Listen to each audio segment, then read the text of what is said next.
Hello everyone, आज हम देखेंगे आपका कैलेंडर को हिंदी में बोले तो पंचांग या फिर कैलेंडर भी आप बोल सकते हैं, कोई दिक्कत नहीं है। ये जो हमारा होगा ये लेक्चर नंबर 4 होगा।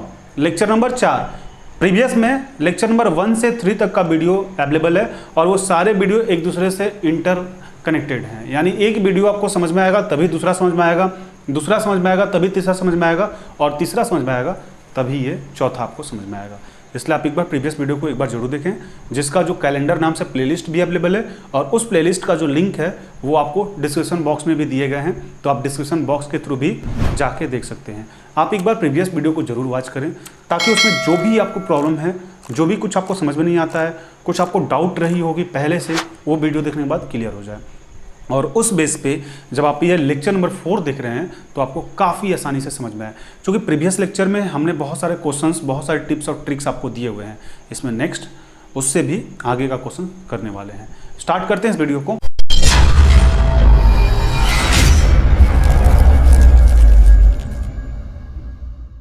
कैलेंडर का लेक्चर नंबर जो 4 है, कैलेंडर का लेक्चर नंबर 4, देखिए आपका पूरा कैलेंडर ही कवर होने वाला है। कोई भी एग्जामिनेशन में आप बैठे हैं, जहां भी कैलेंडर का क्वेश्चन करता है, और लगभग सारे एग्जामिनेशन में तो करता ही है, चाहे आप एसएससी दें या फिर बैंकिंग का एग्जाम दे, रेलवे का एग्जाम दे, यूपीएससी का एग्जाम दे, किसी भी तरीके का एग्जाम दे, उसमें कैलेंडर का क्वेश्चन तो पूछता ही है।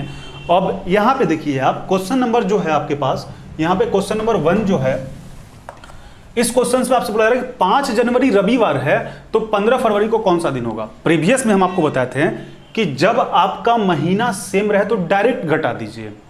जैसे कि यहाँ पे 5 जनवरी रविवार है और यहाँ पे जनवरी की ही बात करता तो डायरेक्ट हम घटा देते, नो इशू, कोई दिक्कत नहीं था। अब यहाँ पे आप देखिए महीना बढ़ रहा है, अभी तो फिलहाल जनवरी से फरवरी हुआ, जनवरी से अगस्त, सितंबर, अक्टूबर, कोई भी क्वेश्चन दे उसको आपको कैसे करना है, तो उसके लिए थोड़ा सा आपको समझना ये पड़ेगा। जनवरी, फरवरी, मार्च, अप्रैल, मई, जून, जुलाई, अगस्त, सितंबर, अक्टूबर, नवंबर और यहाँ पे ले लेते हैं दिसंबर। ठीक है। अब आप देखें कि जनवरी जो आपका होता है, जनवरी 31 दिनों का होता है। जनवरी 31 दिनों का हो, चाहे आपका लीप ईयर हो, शताब्दी ईयर हो, कुछ भी हो या फिर जनरल ईयर हो, 31 तो 31 ही होगा। और प्रीवियस में हमको लीप ईयर का पूरा कॉन्सेप्ट समझाया हुआ है कि लीप ईयर क्या होता है। 4 से किसी भी साल को डिवाइड करेंगे, कट जाएगा, लीप ईयर होगा। बट शताब्दी जो ईयर होगा, मतलब 100 साल के डिफरेंस पे रहेगा, जो जैसे कि 1600, 1700, 1800, 1900 ऐसा, या फिर 2100, 2200 या फिर 1999, 1990, 1900, 1901 या फिर ऐसा कुछ भी, 2100, 2200, कुछ भी जो भी आपका रहे, शताब्दी में रहे, 1201, 1200, 12001, 12002, कुछ भी आपका रहे, उस कंडीशन में आपका क्या करेंगे कि जनवरी जो होगा वो 31 का ही होगा। बट जब लीप ईयर आपका आएगा ना, जब लीप ईयर आएगा तो उस कंडीशन में 28 या 29 का होगा। यानी जनरल साल में आपका 28 रहेगा और लीप ईयर में 1 साल बढ़ जाएगा। इसीलिए तो जनरल साल जो आपका होता है वो 365 का होता है, बट जो लीप ईयर होता है वो 29 दिनों का हो जाता है, यानी 366। यहाँ पे फरवरी 1 दिन बढ़ जाता है। ठीक है। मार्च की यदि बात करें तो मार्च जो होगा आपका ये 31 का होता है, अप्रैल 30 का होता है, मई 31 का, जून 30 का। और जुलाई अगस्त की यदि बात करें, जुलाई अगस्त तो ये आपका 31, अगस्त भी 31 होता है, सितंबर 30, अक्टूबर 31, नवंबर 30 और दिसंबर 31। ठीक है। अब आपको बात रही होगी याद कैसे होगा। याद करना भी आसान है। जनवरी 31 है, फरवरी केवल आपको याद करना है कि 28 या 29, जनरल में 28 और लीप में 29। फिर ये 31, फिर ये 28, 29 हो गया, फिर ये 31, 30, 31, 30। जून, जुलाई और अगस्त आपको याद रखना पड़ेगा कि 31, 31, फिर देखिए 30, 31, 30, 31। यदि ऐसे आपको समझ में नहीं आता है तो ऐसे आप मुक्का देखिए और यहाँ पे आप देखें ये जो उठा हुआ पार्ट है, ये जो उठा वाला पार्ट है, इसको हम 31 लेते हैं, इसको 30 लेते हैं। यानी जनवरी 31, फरवरी 28 या 29, मार्च 31, अप्रैल 30, जून 31, जुलाई क्या हो जाएगा, इस तरीके से आप देख सकते हैं। ठीक है। जनवरी, फरवरी, मार्च, अप्रैल, मई, जून, जुलाई। फिर यहाँ से फिर इधर नहीं जाना है, फिर इधर। तो जुलाई 31, अगस्त 31, सितंबर 30, अक्टूबर, नवंबर, दिसंबर, इस तरीके से जो उठा वाला पार्ट है इसको 31 और जो अंदर वाला पार्ट है उसको 30। जनवरी, फरवरी, मार्च, अप्रैल, मई, जून, जुलाई और अगस्त। जुलाई अगस्त आप देख सकते हैं दोनों 31 पे आ रहा है, जुलाई अगस्त 31 पे। तो इस तरीके से भी आप याद कर सकते हैं। अब देखते हैं क्वेश्चन। यहाँ पे देखिए 5 जनवरी है, 5 जनवरी रविवार है। 5 जनवरी को कौन सा दिन है? रविवार है। तो 15 फरवरी को कौन सा दिन होगा? 15 फरवरी को कौन सा दिन होगा? यदि 5 जनवरी को हम देखें तो जनवरी आपका 31 दिन का है, 5 दिन तो खत्म हो गया। 31 दिन का पूरा जनवरी है, 5 दिन तो यहाँ पे आपका खत्म हो गया। बचा कितना? 26 दिन। जनवरी में तो 26 दिन ही बचा ना, और फरवरी में 15 दिन आपको दिया ही है। अब यहाँ पे आपके पास 2 तरीके हैं इस क्वेश्चन को सॉल्व करने का। एक तरीका है कि दोनों को आप जोड़ दें, तो 26, 5, 31, 10, 41 बटा 7, और जब इसको आप डिवाइड कर रहे होंगे तो 7 5 35, यानी 6 रिमाइंडर बचेगा। रिमाइंडर 6 बचेगा। दूसरा तरीका है कि आप इसको यहीं पे डिवाइड कर दीजिए। 26 को 7 से डिवाइड कीजिए और 15 को 7 से डिवाइड कीजिए। 7 से क्यों?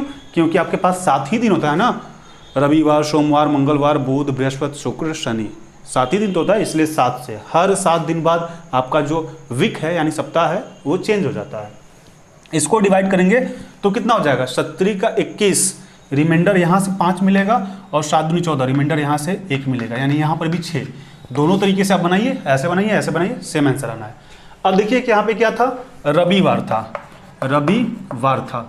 रविवार में 6 जोड़ दीजिए, तो रविवार में 6 जोड़ना है। सोमवार, मंगलवार, बुधवार, बृहस्पतिवार, शुक्रवार और शनिवार, यानी इस दिन जो होगा आपका शनिवार होगा। बात समझ में आ गई होगी। फिर से एक बार बताते हैं। 5 जनवरी है, 5 जनवरी से आपको दिन काउंट करना। आपको याद है कि जनवरी 31 दिन का होता है, 5 दिन जनवरी में खत्म हो गया, 26 दिन बचा। 26 को 7 से डिवाइड कीजिएगा, 5 रिमाइंडर। फरवरी तो 15 आपको दिया ही है ना, तो यहाँ पे तो 28 29 से कोई मतलब नहीं है, आपको दिया ही है, तो इसको 7 से डिवाइड करेंगे 1, यानी 6। रविवार में 6 जोड़ेंगे, शनिवार, ये आपका आंसर हो गया। इसको एक बार नोट करें, फिर नेक्स्ट क्वेश्चन को देखते हैं। अब आपके सामने और भी कुछ क्वेश्चन है।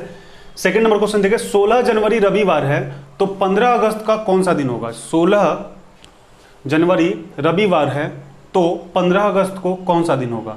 इस क्वेश्चन को जब आप सॉल्व करेंगे तो 16 जनवरी जो होता है वो 31 दिनों का होता है। जनवरी 31 दिनों का होता है, 16 दिन आपका खत्म हो गया, बचा कितना? जनवरी में आपका बच गया 15 दिन। जनवरी में आपका 15 दिन बच गया। फिर देखें 16 जनवरी रविवार है, तो अगस्त तक जाना है, फरवरी, मार्च, अप्रैल, मई, जून, जुलाई, अगस्त, यहाँ तक जाना है। बट यहाँ पे आप देखें कि अब जब फरवरी में जाइएगा तो यहाँ पे आप कहिएगा कि 28 लें या 29 लें, क्योंकि यहाँ पे आपका क्लियर तो है नहीं कि आपको कौन सा लेना है, लीप ईयर है या नहीं है। आप 28 भी लेते हैं तो भी सही हो सकता है, गलत भी हो सकता है। 29 लेते हैं तो भी सही या गलत हो सकता है। यानी इस टाइप का जब क्वेश्चन आपसे पूछे तो ऐसे क्वेश्चंस को हम कहेंगे कि डाटा इनवैलिड है। क्या है? डाटा इनवैलिड है। डाटा इनवैलिड क्यों है? क्योंकि यहाँ पे हमें पता ही नहीं है ना कि फरवरी में हमें 28 लें या फिर 29 लें। इसी क्वेश्चंस को ऐसे किया जा सकता था कि 16 जनवरी 2011 रविवार है, 16 जनवरी 2011 की बात की जा रही है। आप 4 से डिवाइड दें, ये लीप ईयर नहीं है, यानी फरवरी जो इसमें काउंट होगा 28 का काउंट होगा। फरवरी जो काउंट होगा वो 28 का काउंट होगा। 2011 है, यदि 2012 होता ना तो आप 4 से डिवाइड करके देख लीजिए, लीप ईयर होता और यहाँ पे फरवरी 29 का होता। बात समझ में आ रही है? पहला डाटा इनवैलिड है, सही से नहीं दिया हो कि फरवरी कौन सा है, मार्च यानी लीप ईयर है या जनरल वर्ष है। 16 जनवरी 2011 है, तो 15 अगस्त 2011 को कौन सा दिन होगा? ये तो आपको क्वेश्चन समझ में आ रही होगी। 16 जनवरी 31 दिन का होता है, 16 दिन खत्म, जनवरी में 15 दिन बच गया। ठीक है, 7 से डिवाइड करते चलते हैं, आपकी मर्जी, आप एक साथ जोड़ के दीजिएगा। अब फरवरी की यदि बात करें तो जनरल ईयर है, फरवरी 28 दिन का होता है। डायरेक्ट हम चाहे तो शेष लिख सकते हैं, बट आपको समझाना है, इसलिए फरवरी 28/7 फरवरी हो गया। मार्च यदि आप देखें तो मार्च 31 दिनों का होता है, 31/7 मार्च पहुंच गए। अप्रैल के पास पहुंचे तो 30/7, मई 31/7, जून 30/7, जुलाई 31 दिन होगा ना, 31/7, और अगस्त भी आप मत लिख दीजिएगा, अगस्त को भी 31/7 मत लिखने लगिएगा। अगस्त 15 अगस्त तक ही लेना है, यानी कि 15/7। ठीक है। अब आपके दिमाग में ये आता होगा कि एग्जामिनेशन में इतना करेंगे, इसमें ट्रिक कौन सा है? ट्रिक आएगा, तुरंत आएगा। 7 के टेबल से इसको डिवाइड करेंगे तो 7 दूनी 14, रिमाइंडर 1, 7 चौका 28, ये तो खत्म है, 0 छोड़ देते हैं। 7 चौका 28, यहाँ पर रिमाइंडर कितना बचेगा? 4 ना, 7 चौका 28, रिमाइंडर 3, ठीक है। 28 में से 3 घटाइएगा, 28 में से 31 घटाइएगा तो रिमाइंडर आपके पास कितना बचेगा? 3। 7 चौका 28, यहाँ पे 2, यहाँ पे 7 चौका 28, 3, यहाँ पे 2, यहाँ पे 3 और 7 दूनी 14, यहाँ पे 1। बात समझ में आ रही होगी। अब यहाँ पे भी आप एक ट्रिक लगा सकते हैं कि जो 7 है ना उसको कैंसिल कर दीजिए। जैसे देखिए 3 2 5 2 7 कैंसिल हो गया, 3 3 6 1 7 ये भी कैंसिल हो गया, बच गया 1 दिन। यानी कि अभी आपके पास रविवार था, अभी आपके पास रविवार था, 1 जोड़ दीजिएगा तो सोमवार। सोमवार। अब आपको आइडिया लग गया होगा कि महीना कोई भी हो, जनवरी से लेकर अगस्त तक हो या फिर जनवरी से मई तक हो या फिर जनवरी से दिसंबर तक हो, आपको कैसे करना है। एक बार फिर से रिपीट करते हैं। 16 जनवरी रविवार है तो 15 अगस्त को यहाँ पे तो साल का जिक्र है नहीं, लिप ईयर है कि जनरल ईयर है ये आपको पता नहीं है। इस तरीके का क्वेश्चन को आप डायरेक्ट बोलेंगे DI है, डाटा इनवैलिड है। सेकंड नंबर क्वेश्चन देखिए तो 16 जनवरी 2011 रविवार है तो 15 अगस्त 2011 को कौन सा दिन होगा? 16 जनवरी, जनवरी 31 दिन का होता है, 16 दिन खत्म, 15 बचा, 15 को 7 से डिवाइड करेंगे, 7 दूनी 14, 1। फरवरी 28 दिन का है, चूंकि जनरल ईयर है 28 दिन का ही होगा, लिप ईयर होता तो 29 होता, ये तो 0, इसको कोई बात ही नहीं है। जनवरी हो गया, फरवरी हो गया, मार्च 7/31/7 हो गया, डिवाइड करेंगे तो 7 चौका 28, यानी आपके पास कितना बच गया? आपके पास रिमाइंडर 3 बच गया। इसी तरीके से रिमाइंडर निकाल के, और यहाँ पे कुछ नहीं, आपकी मर्जी चाहे ना तो आप डिवाइड भी कर सकते जोड़ के। 3 1 4 2 6 3 9 1 10 5 15, 15/7, फिर भी देखिए ना रिमाइंडर 1 ही आएगा। हम यहाँ पे क्या किए हैं कि जो 7 है ना, 3 2 5 और 2 7 इसको हटा दिए, क्योंकि 7 से डिवाइड करेंगे खत्म। फिर 3 3 6 1 7 बचा 1, तो 1 जोड़ दिए रविवार में, सोमवार। अब आप इसको एक बार नोट डाउन कर लें, फिर नेक्स्ट क्वेश्चंस को सॉल्व करते हैं।